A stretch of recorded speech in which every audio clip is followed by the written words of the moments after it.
নমস্কাৰ, মই অতি কম খৰচত কেনেকৈ মুৰ্গী পুহিছোঁ দেখাব বিচাৰিছোঁ। লোকেল মুৰ্গীবিলাক এইবিলাক দেখিছে, কমেও ইয়াত আছে 15টামান ডাঙৰ চাইজৰ, আৰু সিহঁতক ইয়াত ৰখা হৈছে। ইয়াতে 15টামান এনেদৰে ৰখা হৈছে।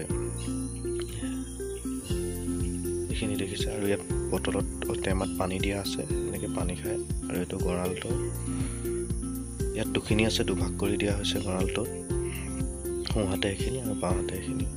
এইখিনি অলপ সৰু সৰু, এইখিনি দেখিছে সৰু সৰু।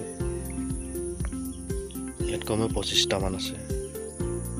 ভাগ কৰি দিছোঁ যাতে খুটা খুটি নালাগে, সেইকাৰণে।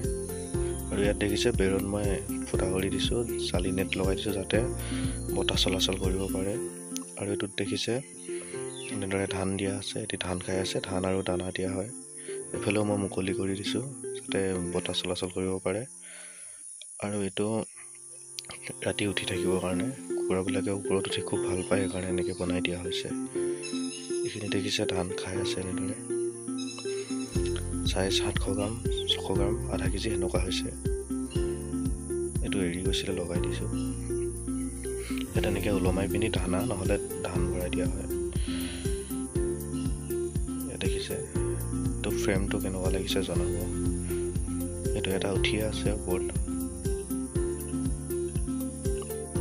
এনেদৰে অতি কম জেগাত কেনেকৈ পুহিব পাৰে সেইটোৱে দেখালোঁ। এইখিনি দেখিছে ডাঙৰ চাইডত আছে। এবাৰ গঁৰালটো দেখাইছোঁ এনেদৰে। এইটো অলপমানো ভয় নকৰে, দেখিছে।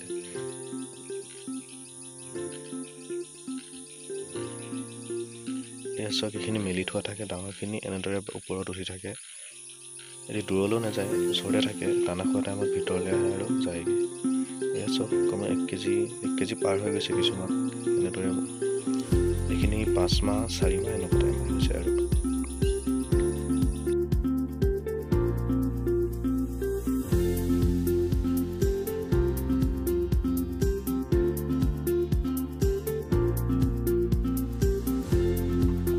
আজিলৈ ইমানে।